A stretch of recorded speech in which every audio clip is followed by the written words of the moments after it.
Hello, welcome to episode 3 of the Get Organized for Life podcast series, where we talk about organization, time management, and workplace productivity, all served up in small bites because we know you're busy. I'm your host, Pat DePalma, productivity and organization specialist and owner of Organized for Life in Wilmington, Delaware. So today we're going to talk about making life changes with our special guest, life coach Tammy Newell of Get Life Coaching. Hi. Hi, Tammy. So sometimes, we want to make changes in our lives, whether they're big changes or small changes, but we find ourselves unable to move forward.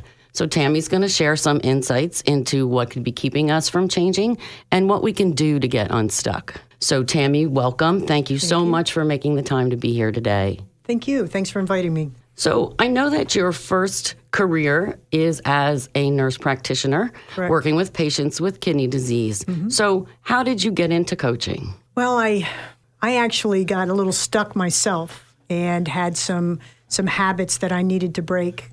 And through coaching, I realized that, finally one day I just said to myself, you know what, I can't live like this anymore. I need to do something different. I need to move forward in my life. So what I ended up doing was I started to coach with Joe White at Get Life Coaching, and I found that I was, very stuck, and I didn't realize that I could change until I started to coaching, and then I realized that I could. So then that made you want to do the same for other people?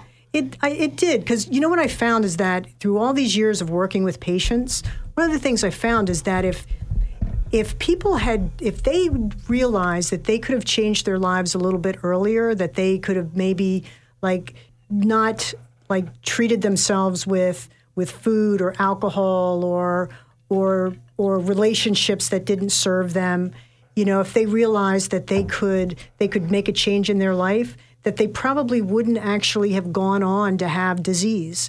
And it just kind of hit me about 6 to 9 months ago. That was wait a minute, it's the whole crux of, I think, a lot of our problems that we have with healthcare is things that we do to ourselves: smoking, drinking, eating too much, gambling. Those are all ways to make us feel better and to change our state.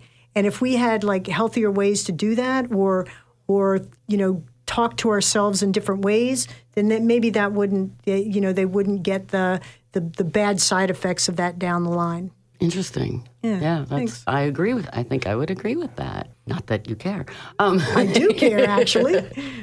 So I see a lot of similarities between, coaching and therapy. So So what's the difference? What kind of things do you help people with? What kind of problems? Okay. We help people get from being stuck. Therapy is important. It has its role. But oftentimes when you talk about it and talk about it and talk about it, it doesn't really get rid of it. It just cements it in, or you talk about it for so long that you go, okay, I got to get rid of this. And the difference with coaching is that we try to get to the very core patterns, because, we believe that all behavior is a pattern. All patterns are learned, therefore they can be unlearned, and all patterns meet emotional needs. So, if that's the case, then, all of these behaviors that we have, we learned them someplace. And they used at some point, they might have served us, but they don't necessarily serve us now. So we try to help identify, and help the client identify where those problems are and get them to shift it there, so that it happens more quickly, that they can, it's because it's about changing their mindset and realizing that they can change their mindset. All right. So does that make sense? Yeah. So when I meet people, right, I do a lot of networking, and when I meet people and when I tell them I'm a professional organizer, at least half of them say to me, "Oh, I need you." But very few of them actually call me. And if we think about, how many people do we know that say they want to lose weight and be healthier, or they want to spend more time with their family and friends, or take an exotic vacation, or whatever it is they want to do, but they don't seem to be able to take the actions needed to make it happen. So why do we do this? What keeps us stuck? Well, there's many variables to that, but one of the main reasons is that people don't realize that they can change. And When we get stuck in these patterns, they become comfortable. They become comfortable like old fuzzy slippers. And we don't like change. Humans inherently don't like to change. We like what we want, we like what we have, we want what we want, and we don't really want to deviate from that. And sometimes that gets to the point where it no longer serves us. It no longer, makes our life better. It just makes our life comfortable. And so we get stuck in these patterns, and then we can't seem to move forward there. And then we tell ourselves these stories about why, I can't lose weight because of this. I can't lose weight because I don't want to stop eating this food, or I can't lose weight because I don't have time to go to the gym. And in reality, if this was something that was important, like if you had a child and your child was really sick, what would you do to help that child? If you went to the doctor and the doctor said there's nothing we can do, what would you do? Keep looking for something. Exactly, right, because it becomes a must. And what ends up happening is we don't have these, things don't become a must. There's not enough pain of where we're at to move us to where we want to go. Because to break an old habit, to break any kind of pattern, first you have to be aware that you have the pattern. Then, and it doesn't really matter where it came from, you just have to be aware that it's there. And then you have to have absolute willingness to change. And this is where it gets tricky because, people will, again, like I said earlier, you have to have more pain of staying where you are and keeping that habit or keeping that pattern than moving forward. And people don't, there may be pain in getting it. There may be pain in getting it and losing it. There may be pain in the things they have to give up. There may be pain in what other people will think about them. There may be pain that they have to change their life a little bit. So I think what I'm hearing you say is we have to want it badly enough to do it. But so why do we sit there and talk about how we want to do it, but we don't want it badly enough? So what are some things, some ways that we can think about it differently or to help ourselves move forward? Maybe make the why be bigger, or what kinds of things could you suggest? Well, there's perception versus procedure. And perception is all about the mindset. It's the why. Why do you want it? Why do you want to lose weight? Why do you want to get more healthy? Why do you want a different job? And you have to examine that to decide what it is, because the why that you need, that's important. That's the thing that draws you to where it is that you want to go. And once you figure out the why, the how is much easier, because you kind of go, okay, this is where I want to go, and it's going to naturally flow. This is how I'm going to get there. Some of the things that you can do is you have to you can ask yourself, why is it important for me to make this change now? Not in the future, but why is it important now? Because it has to become a must.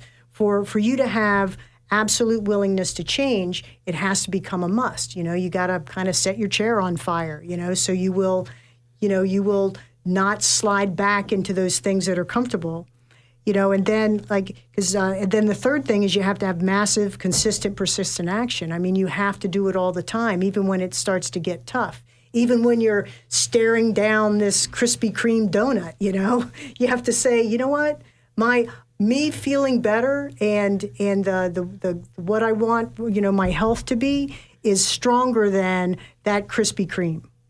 So change is, you have to be aware of the pattern, you have to have absolute willingness to change, and you have to have massive, consistent, persistent action. So what would you suggest to someone who says, for example, in my world, right, I want to be more organized, and yet they don't do anything about it. So would it be trying to show them more what the value is? I mean, they have to recognize the value of it, right? The fact that it's going to reduce the stress in their life, it's going to save them money, it's going to save them time, all those sort of things. So I guess if those needs aren't big enough for them, maybe that's what you're saying is why, people put it off. But the longer we put anything off, right, the worse it is, the harder it is. The bigger it is. So organizing weight, it's a lot harder and takes a lot longer to lose 100 pounds than 50 pounds, right? So you've accumulated 20 years worth of stuff in your house. If you'd done this when you had 10 years worth of stuff accumulated in your house, it would obviously take less time. Right. So I guess those are the kinds of things that people need to recognize and just know that you're only making it harder because someday there'll be a reckoning, right, with many of these things that at some point you're going to have to deal with it. So you could ask, what I would do is ask yourself a couple questions. Number one, why, if you really wanted it, it would be done, right? If you really want something, it happens. You find the time, you find the money. Right, exactly. So part of my first question would be is, if they're saying, this is what I want to do, why do you want to do that now? Why is it important for you to do that now? And then I would also ask them, what consequences has it cost you by keeping what you're doing? If you continue to go in this direction, or if you continue to gather all this stuff, what consequences is it going to cost you? And then the third question, because everything has a consequence, everything has a payoff. There's some payoff of why they're still sitting in 20 years worth of stuff. It doesn't require effort. Well, and there's a pain of letting it go. Right. I remember when my dad died and we had to sell his house. He had it like jam packed full of stuff, and we had to go through it, and it was so hard because this gives me memories, and this gives me memories, and this gives me memories, and it was so difficult to get rid of things that I actually had to get somebody to come in and help us so that we could get like a different perspective, so that it wouldn't we wouldn't attach that emotion, because that's what it is. You attach emotion to things, and then it makes it harder to get rid of. So, so that's, so what would the cost be of staying where you are? And the other thing is, what's the consequences? What consequences will it cost in the future if you continue to follow that pattern? So if you continue to keep going the way you're going, what's that going to cost you? Right. So, for example, if you keep your patterns, you keep, over shopping or whatever is causing you to accumulate all these things, the day of reckoning may or may not come for you, if you are one of the fortunate ones who don't have a health challenge or become in a situation where you, say, have to move to assisted living or something. If you're fortunate enough to stay in your home, until you pass on, it's not your problem. But then, as you said, it becomes your heir's problem. So someone has to deal with it. Right. Yeah. Right. So again, it's about, why are they there? Why, what is it? What is all this stuff doing for them? It's a behavior, right? And it's meeting some emotional need. It's either meeting their need to control their situation, certainty because they're certain about all the stuff that they have around them. It's variety because they have a lot of different things that they can surround themselves with. Significance because they feel important about all the stuff that they have around, and it's connection. They're connecting with Aunt Alice's old pot, or oh, that was my son's picture that was on the refrigerator when he was 5, kind of things like that. So it's all emotion, and it's emotional needs. So it's meeting some kind of emotional need. So what they would need to do is really kind of look at and kind of pull apart, what is it about this that makes them want to keep a hold of it? Yeah, so those are the kinds of questions that a professional, organizer asks when they're helping you, when people call us and for decluttering and for getting organized going forward. There's an element of coaching to what I do, right? So I do skill transference, try to teach them new skills to maintain the organization that we put in place, and also coaching in a similar vein to ask those kinds of questions. Well, what does this, what value does this have for you? Why is it that you want to keep it? And that doesn't mean they have to get rid of it. There's obviously things that are so meaningful or useful to us that we want to keep them. But I think having a I don't want to say a disinterested party, but someone with no attachment to these items to help ask you those questions is kind of a form of coaching. Not that I'm saying I'm a life coach in any No, but in that area, we all coach people all the time. A coaching tip for you would be, instead of asking them why, because why just gives you the story.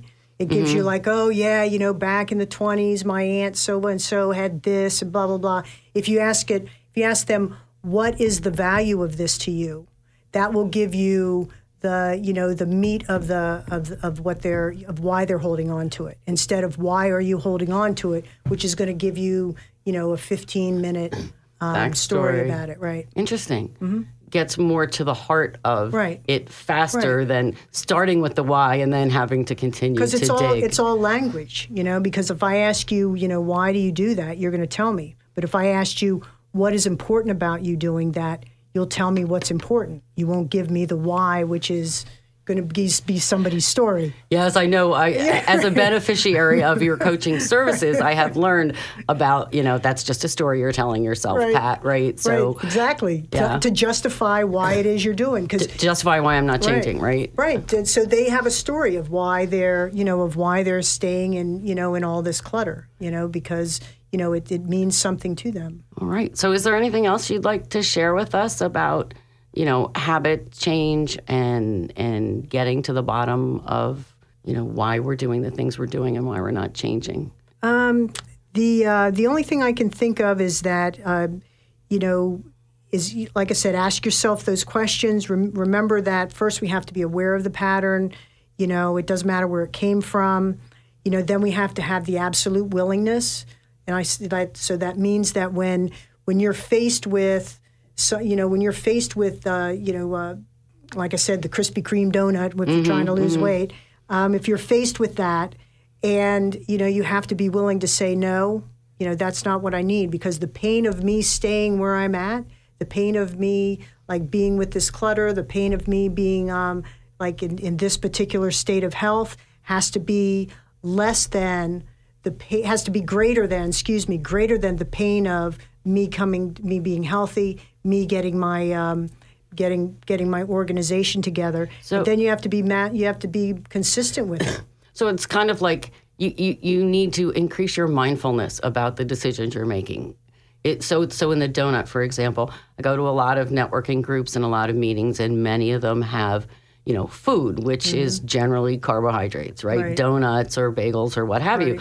And so it's very easy, especially if you're in the habit of doing that because you're hungry, it's there. That's what I'm going to eat. So you have to take a step back, right, and stop and think, how badly do I want that? Because that's going to, negatively impact these goals that I've set for myself. So it's a lot of mindfulness about the choices that you're making. That's true. And like in that scenario, you have to, let me just drop myself a note here. So in that scenario, you would, if it's going to be there, you need to come up with a preemptive strategy, because you're going to go there, this is what's going to be there, and you have to make a decision, you have to decide what you're going to do. So maybe eat before, or, if they have fruit, fruit would be better than a bagel, but, like they have like protein, like hard-boiled eggs, so things like that. So, you just have to come up with a preemptive plan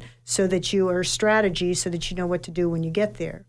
And, the other piece to this is that, we can make goals all day long, but, how many people make goals on New Year's Eve? Oh, and absolutely. And 92% of those goals are gone, by the first 2 weeks. 92% of the people have already rescinded their goals. So you can make goals all day long. The difference is becoming the person that will follow through with those goals. That's where the magic is, the meat of the issue is. Yeah, just as someone who goes to the gym, every January it's torture because all of a sudden all these new people show up and they're all gung-ho, and then within a month, sometimes two, everything's back to normal again, and the overwhelming majority of them are gone. Right. So, we see this all the time.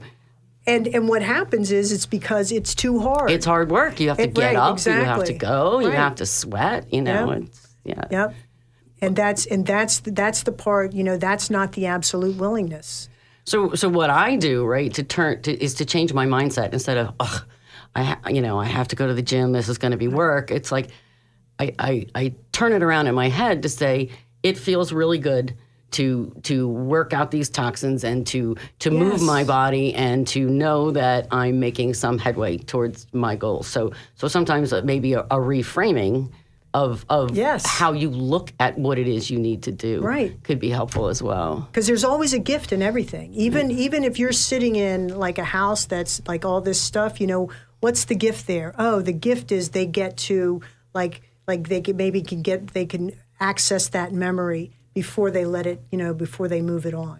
Which is all the more reason to do it sooner, because when you so let's say you all of a sudden need to move to assisted living, and then you end up with a time crunch, a time frame. So in addition to coping with the fact that you need to leave your home that you've been in for 20 or 30 years, you don't have the time now to process those memories like you're saying. Right. So if you do it sooner, you allow yourself more time to work through that and to be able to keep the memory alive. Because really the memory isn't stored in the item. The memory, is stored in your head. That's a very good point. Right. Yeah, I like that. I'm going to steal that. You can steal that. Wow, I told Tammy something. Woo! All right. Well, I don't have, any particular questions for you. Other than that, is there anything else that you wanted to share with us before we close today? Just if you would like to get in touch with me, I'm at, you can contact me on Facebook at Tammy Newell Coach, or email is Tammy@GetLifeCoaching. Or you can visit our website, which is getlifecoaching.com. Okay, and a phone number? Because I was going to ask you for that information. Oh, okay, thanks. My phone number is 302-832-3424. All right. Well, thank you so much, Tammy, for joining us today. It's been very enlightening and very enjoyable. It's always enjoyable to talk to you. Oh, thanks. So thank you so much. Thank you. All right, so you have been listening to the Get Organized for Life podcast with Productivity and Organization Specialist Pat DePalma, today with special guest Tammy Newell of Get Life Coaching. Thank you so much for joining us.